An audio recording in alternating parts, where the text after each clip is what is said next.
You ever look at a game and think, man, how did this flop? Some of the best games out there got crushed by bad timing, bugs, or just straight up bad luck.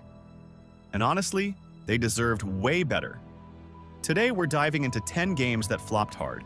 But if you give them a real shot, you'll see they're absolute gems. Trust me, you're going to want to stick around for this one.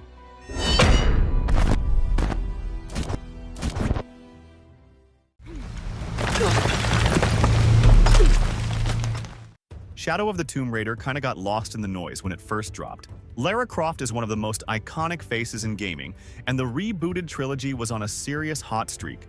But somehow, when Shadow rolled around, it didn't hit as hard as everyone expected. The timing couldn't have been worse. It landed right in the middle of a wave of massive game releases, and a lot of critics felt it didn't shake up the formula enough. Expectations were sky high after Rise of the Tomb Raider, and when players realized this was more of a refinement than a reinvention, the hype cooled off fast. But honestly, sticking to what works isn't a bad thing.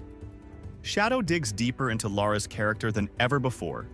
Now it's about dealing with the weight of her own mistakes and the massive consequences that follow. And visually, the game is absolutely stunning with thick jungles, ancient tombs, flooded cities. Every corner feels alive and meticulously crafted. The tombs especially stand out. They're bigger, more intricate, and packed with clever puzzles that feel incredibly rewarding to solve. Shadow of the Tomb Raider leans harder into the idea that Lara has to use the environment to her advantage. Gathering resources like herbs, animal hides, and minerals feels way more meaningful because you actually need them to upgrade your gear and craft on the fly. Whether it's creating healing potions, crafting specialized arrows, or upgrading weapons for better stealth kills, the system adds a strong survival vibe to the whole experience. The combat also shifts gears in a good way. It leans heavier into stealth and strategy instead of just blasting through enemies. Sneaking through the jungle, picking off enemies one by one, and setting traps gives the game a real edge. Shadow of the Tomb Raider might not have blown up like the games before it, but if you give it a real chance, you'll find it's easily one of Lara's most layered and memorable adventures.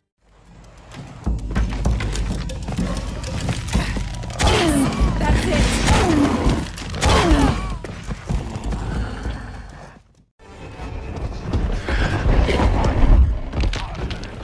Middle-earth Shadow of War had a rough launch, but honestly, it deserved way more love than it got. When it dropped in 2017, expectations were sky-high as Shadow of Mordor had already set the bar, and everyone thought Shadow of War would just take it even higher. In a lot of ways, it did. But there was one massive problem right out of the gate. Microtransactions. Yeah, they put loot boxes into a single-player game. It felt like a slap in the face for a lot of players who just wanted to enjoy the story without being nickel and dimed. Even though the devs eventually removed them, the damage was done. A lot of people had already moved on, and Shadow of War got stuck with a bad reputation it didn't really deserve, because if you actually dive into the game, there's a lot to love. The Nemesis system is still one of the most brilliant mechanics in gaming. Having enemies that remember you, hold grudges, and come back stronger after you beat them creates this insane personal connection. They also blew up the world compared to the first game. More fortresses to siege, more massive open regions to explore, and way more characters with their own agendas. And speaking of the fortress siege system, it wasn't just about rushing in and swinging a sword around. You had to recruit and build an army, pick captains with the right skills, and carefully plan your assault. Every fortress had its own defenses and bosses with unique strengths and weaknesses, which forced you to really think about your strategy. You could sabotage enemy leaders from the inside, spread fear through their ranks, or set up ambushes long before the real fight even started. Sure, the end game dragged a little with the Shadow Wars, but the journey getting there was packed with action, strategy, and some really emotional story beats. If you can look past the rocky launch, Shadow of War is an epic experience that hits way harder than most people give it credit for.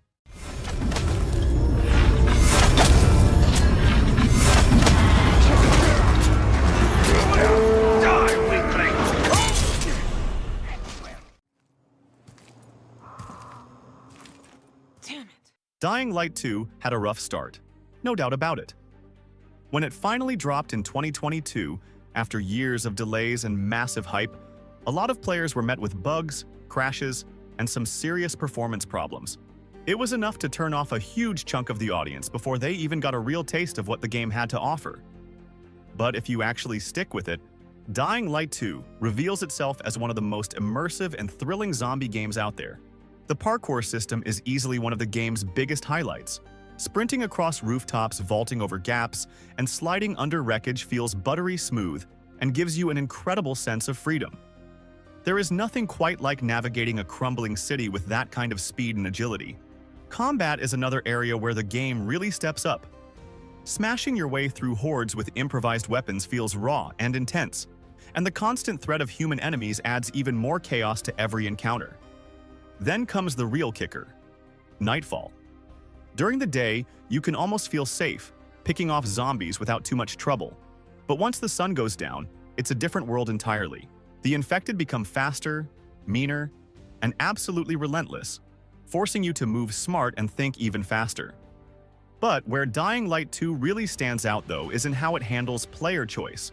Whether it's deciding the fate of a character or choosing which faction gets control of a key area, your actions reshape the world around you. Dying Light 2 might have stumbled out of the gate, but once it finds its rhythm, it becomes an unforgettable ride. Human scum!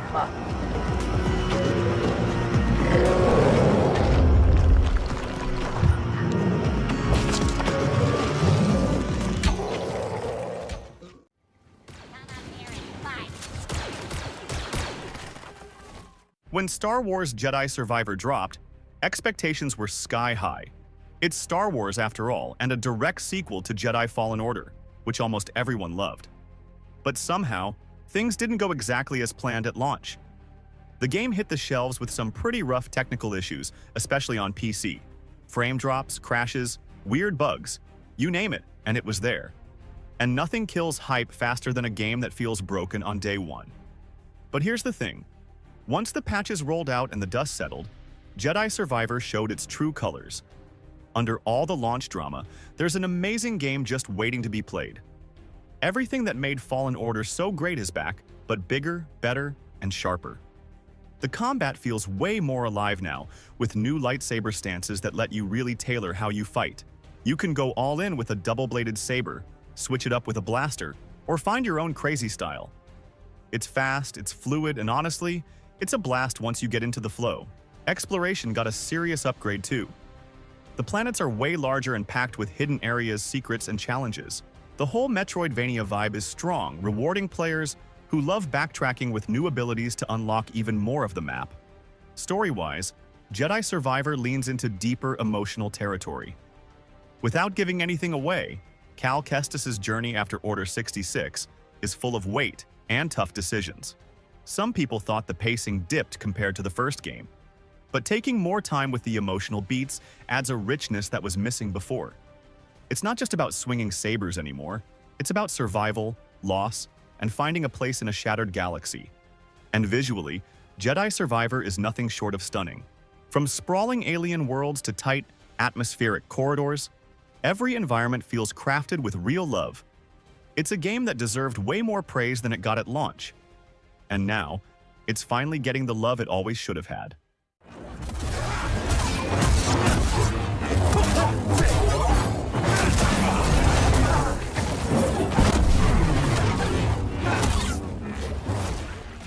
Hey, real quick, if you've ever played a game that flopped but totally blew your mind, smash that like button.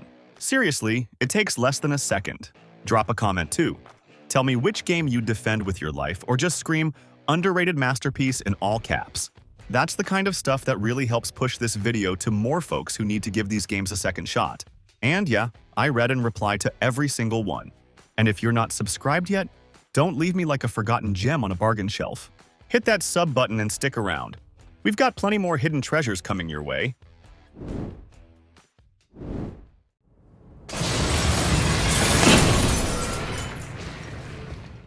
Nier Automata didn't exactly shake the world when it first dropped. At a glance, it looked like just another flashy action RPG, and a lot of people brushed it off without giving it a real chance. But if you dive even a little deeper, you realize this game is operating on a whole other level. It's packed with heavy themes, emotional twists, and a story that sticks with you long after the credits roll. At launch, it didn't make a huge splash. It had its fans, sure, but it wasn't the mainstream smash some expected. Part of that was because Nier Automata didn't play it safe. It didn't try to fit neatly into the typical RPG mold. It came from a niche series and wasn't afraid to get weird and philosophical, which can scare some players away. It tackles big questions about existence, purpose, and what it even means to be human. You've got androids questioning their lives, robots mimicking emotions, and layer after layer of existential dread woven into every part of the story. The gameplay, though, makes sure you're never bored, and Platinum Games absolutely nailed the combat. Every battle feels smooth, fast, and just insanely satisfying, and the way Nier Automata tells its story is just as ambitious as everything else. You're not done after one playthrough. The game practically demands you to go back, replay events from new angles, and slowly uncover a much bigger, mind-blowing narrative hidden underneath. There are 26 endings to discover, some serious, some hilarious, but each one adds another piece to the puzzle. It's a game that keeps surprising you the more time you spend with it. Nier Automata might have started slow, but today it stands tall as one of the most unforgettable and unique experiences gaming has to offer.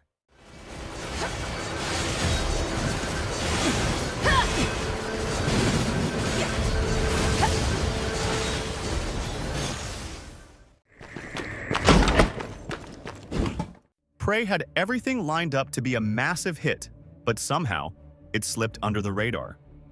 Part of the blame falls on the name itself, as fans who loved the original Prey from 2006 were thrown off when they realized the 2017 version had nothing to do with it. No Tommy, no spirit powers, just a completely new universe.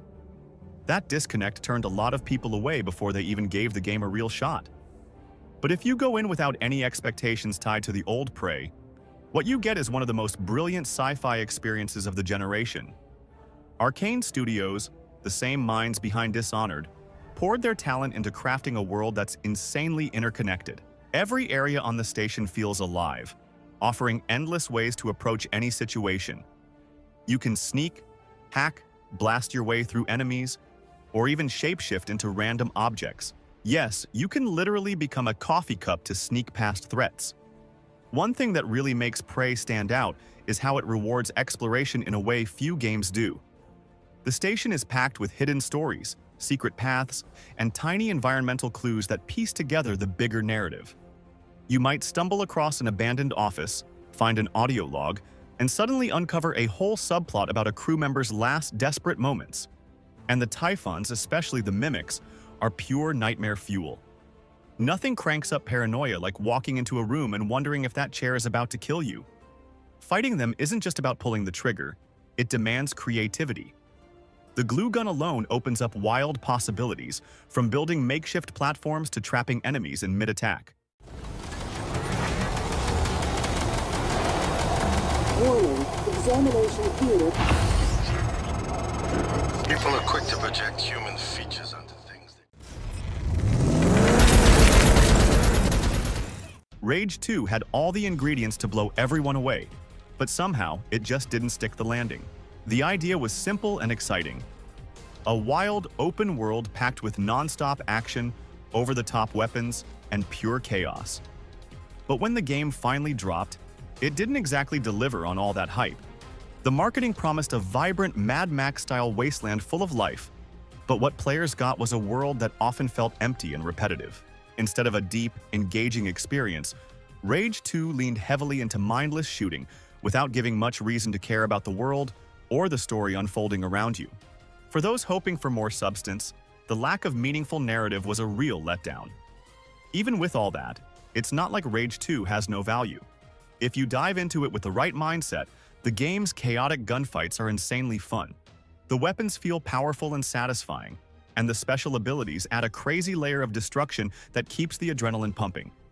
Another thing that deserves some love is how smooth and responsive the vehicle combat feels, even though the open world itself could feel a bit lifeless.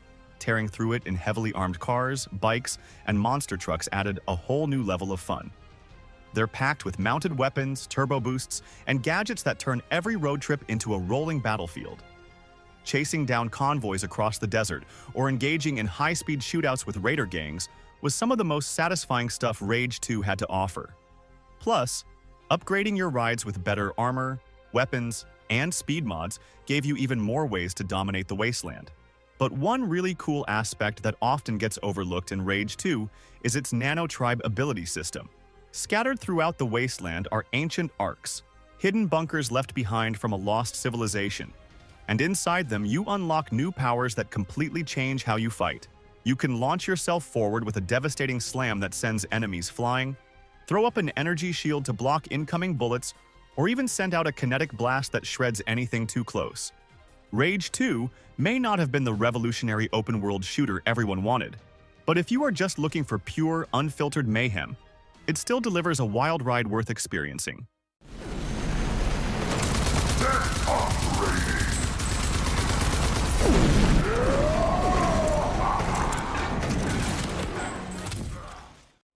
You have to trust me. Or what? Quantum Break dropped back in 2016, and it had all the ingredients to be something huge. It came from Remedy Entertainment, the same minds behind Max Payne and Alan Wake, so expectations were sky high. The idea was bold too. Mix third-person shooting with time-bending powers and tie it all together with a live-action TV show that shifted based on your choices. On paper, it sounded incredible, but in practice, it didn't quite stick the landing. The time manipulation mechanics were easily the coolest part. Stopping bullets mid-air, dashing through frozen moments, setting up traps by slowing time. The combat felt slick and satisfying at first. But as the hours rolled by, the gameplay loop started feeling a little too familiar. There just wasn't enough variety to keep that magic alive. The story tried to blend sci-fi, action, and drama, but it struggled to find the right balance. Switching between playing and watching long episodes of the live-action show threw off the pacing big time. It sounded innovative, but for a lot of players, it broke the flow instead of building it.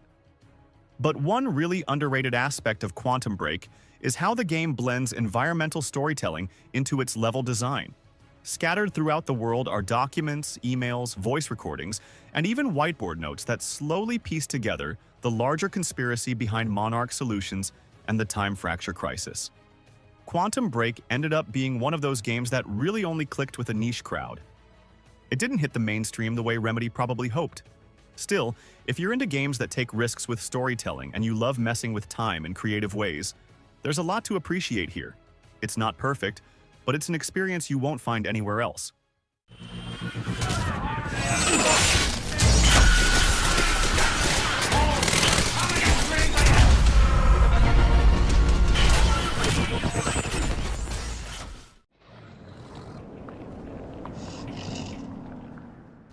The Last Guardian is one of those games that carried a mountain of hype on its back.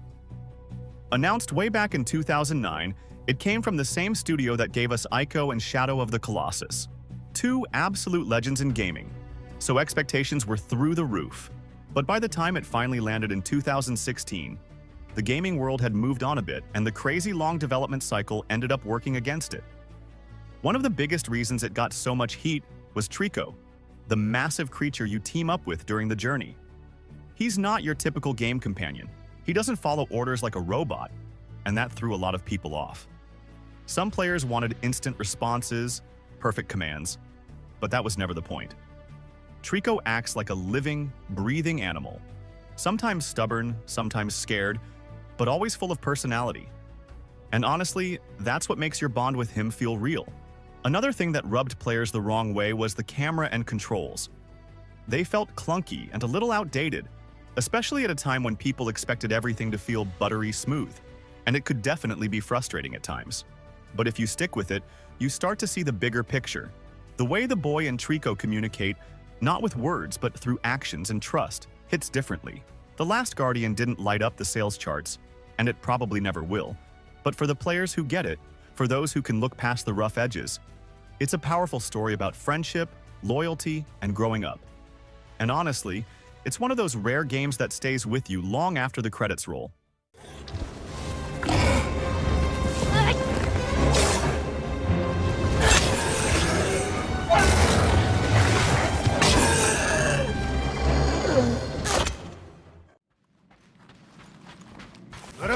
deal with these rebels? Focus on the... Marvel's Guardians of the Galaxy might have flown under a lot of people's radar at launch, but it turned out to be one of the best superhero games in years. When it was first announced, a lot of players were skeptical. After the messy release of Marvel's Avengers, expectations were pretty low. But instead of crashing and burning, Guardians of the Galaxy pulled off something amazing. The game doesn't just throw flashy fights at you and hope for the best. It actually tells a story that feels real, with sharp writing and emotional depth. Star-Lord, Gamora, Drax, Rocket, and Groot are all given space to shine, and the chemistry between them feels straight out of the comics and movies. You're in control of Star-Lord, but during battles, you're constantly giving orders to the rest of the team, making every fight feel chaotic in the best way. Another cool thing is how the huddle system works during combat. It's not just a gimmick, it's actually a clutch mechanic that can turn the tide of a tough fight. When things get crazy, you can call a team huddle where Star-Lord gives a pep talk based on what the others are saying. Pick the right response, and your whole squad gets a major boost, dealing more damage and taking hits like champs. Pick the wrong one, and only Star-Lord gets the buff. Plus, the payoff is always epic, because when the huddle ends, an 80s banger kicks in and the team just goes wild. And it's not just about the action. The soundtrack absolutely slaps, packed with classic 80s hits that bring a ton of personality to the adventure. It's wild how much the right song at the right moment can make a battle or a quiet scene hit harder. But what really sets Guardians apart, though, is how it mixes humor and heart without ever feeling forced. One minute you're laughing at some ridiculous banter, and the next you're caught up in moments of real loss, loyalty, and sacrifice. It nails that emotional balance perfectly. Oh, perfect! Groot says we got more bugs! Hope you guys like bugs! Here they come! Most acceptable! All right, now I'm curious. Out of all these flops, which one do you think deserved way more love? Let me know in the comments. I read and reply to every single one. And hey, if you had a good time, hit that like button and make sure to subscribe. There's a lot more coming.